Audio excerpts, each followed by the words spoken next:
નમસ્કાર વિદ્યાર્થી મિત્રો, ધોરણ 6 માં આજે આપણે શરૂ કરી રહ્યા છીએ પ્રકરણ 10 માપન. માપન એટલે કે માપવું. તો આ પ્રકરણની અંદર આપણે પરિમિતિ અને ક્ષેત્રફળ વિશે ભણીશું.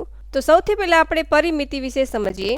જ્યારે આપણે નીચે દર્શાવ્યા મુજબની કેટલીક સમતલીય આકૃતિઓ જોઈએ છીએ અને તેની સરખામણી કરીએ તો આપણે તેની સીમાઓ વિશે વિચારીએ છીએ. જેમ કે અહીં આ એક આકૃતિ આપી છે અને એક બીજી આ આકૃતિ આપી છે.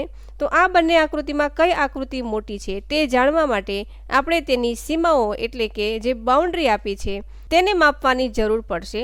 તો કોઈ પણ આકૃતિમાં તેની બાજુઓનો સરવાળો કરવામાં આવે તો તેને પરિમિતિ કહેવામાં આવે છે.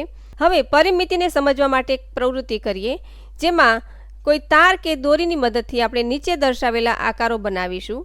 જેમાં એસ થી શરૂ કરીને ફરી પાછા એસ ઉપર આવીએ એવી રીતે આવા આકારો બનાવવાના છે. તો જ્યારે આપણે એક બિંદુથી શરૂ કરીને તે જ બિંદુ પર પાછા આવીએ ત્યારે એક ચક્ર પૂર્ણ કર્યું છે તેમ કહી શકાય. તો આ દરમિયાન તમે જે અંતર કાપો છો તે આકૃતિ બનાવવા માટે વપરાયેલા તારની લંબાઈ જેટલી થશે.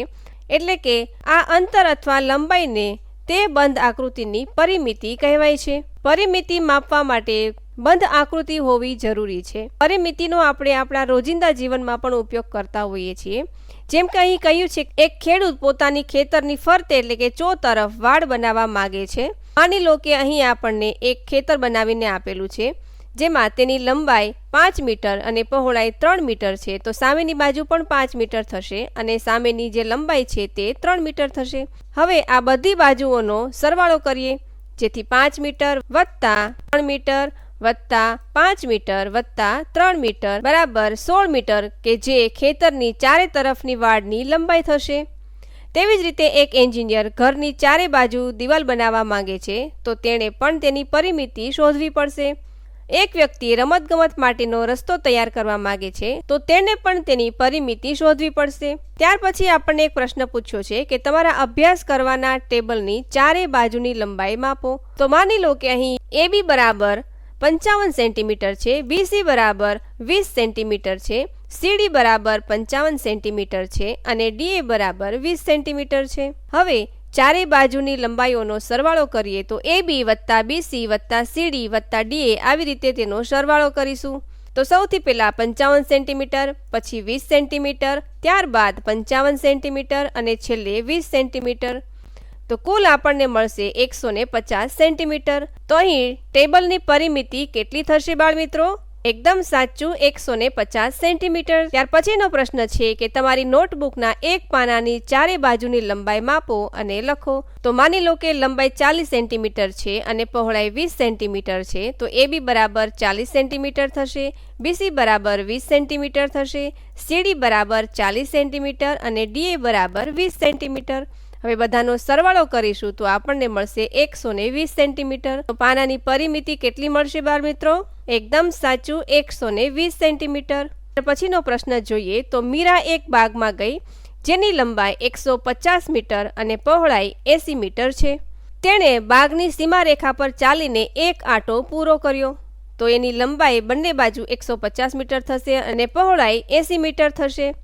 તો હવે આપણે બધી બાજુઓનો સરવાળો કરીશું એટલે આપણને તેનું અંતર મળી જશે. તો મીરાએ એક આપેલું અંતર બરાબર 150 મીટર વત્તા 80 મીટર વત્તા 150 મીટર વત્તા 80 મીટર. હવે બધાનો સરવાળો કરીશું તો આપણને મળશે કે મીરાએ કાપેલું અંતર 460 મીટર. ત્યાર પછીનો પ્રશ્ન જોઈએ તો અહીં આપણને એક આકૃતિ આપેલી છે. તો સર્વપ્રથમ આપણે બધા ખૂણાના નામ આપી દઈએ, A, B, C અને D. તો અહીં આ આકૃતિની આપણને પરિમિતિ શોધવાનું કહ્યું છે. તો ABની લંબાઈ થશે 40 સેન્ટીમીટર, BCની લંબાઈ છે 10 સેન્ટીમીટર, CDની લંબાઈ છે 40 સેન્ટીમીટર અને DAની લંબાઈ છે 10 સેન્ટીમીટર. હવે બધાનો સરવાળો કરી દેવાનો છે તો આપણને જવાબ મળશે 100 સેન્ટીમીટર. તો આ આકૃતિની પરિમિતિ થશે 100 સેન્ટીમીટર. ત્યાર પછીનો પ્રશ્ન છે, સર્વપ્રથમ આપણે બધા ખૂણાના નામ આપી દઈએ.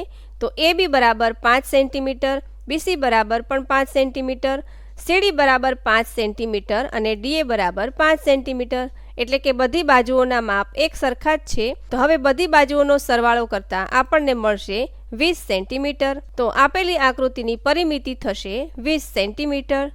ત્યાર પછીની આકૃતિ જોઈએ તો અહીં આપણને ખૂણાઓમાં એલ, સી, એફ અને આઈ આ રીતે નામ આપેલા છે. બાકીના ખૂણાઓના નામ આપણે આપી દઈએ. તો અહીં AB બરાબર 1 સેન્ટીમીટર, BC બરાબર 3 સેન્ટીમીટર, CD બરાબર 3 સેન્ટીમીટર, DE બરાબર 1 સેન્ટીમીટર, EF બરાબર 3 સેન્ટીમીટર, FG બરાબર 3 સેન્ટીમીટર, GH બરાબર 1 સેન્ટીમીટર, HI બરાબર 3 સેન્ટીમીટર, IJ બરાબર 3 સેન્ટીમીટર, JK બરાબર 1 સેન્ટીમીટર, KL બરાબર 3 સેન્ટીમીટર અને LA બરાબર 3 સેન્ટીમીટર. આવી રીતે બધા ગોઠવી દેવાના છે. બરાબર. તો બધાનો હવે જ્યારે સરવાળો કરીશું એટલે આપણને આ આકૃતિની પરિમિતિ મળી જશે. તો જ્યારે સરવાળો કરીશું તો આપણને મળશે 28 સેન્ટીમીટર. તો પરિમિતિ એટલે બધી બાજુઓના માપનો સરવાળો કરવાથી જે માપ આપણને મળે છે તેને તે આકૃતિની પરિમિતિ કહે છે. તો જો બાળમિત્રો તમને પરિમિતિ સમજાઈ ગઈ હોય તો આપેલી આકૃતિની પરિમિતિ કેટલી થશે તે તમારે મને કમેન્ટ કરીને કહેવાનું રહેશે. મળીએ નેક્સ્ટ વિડીયોમાં.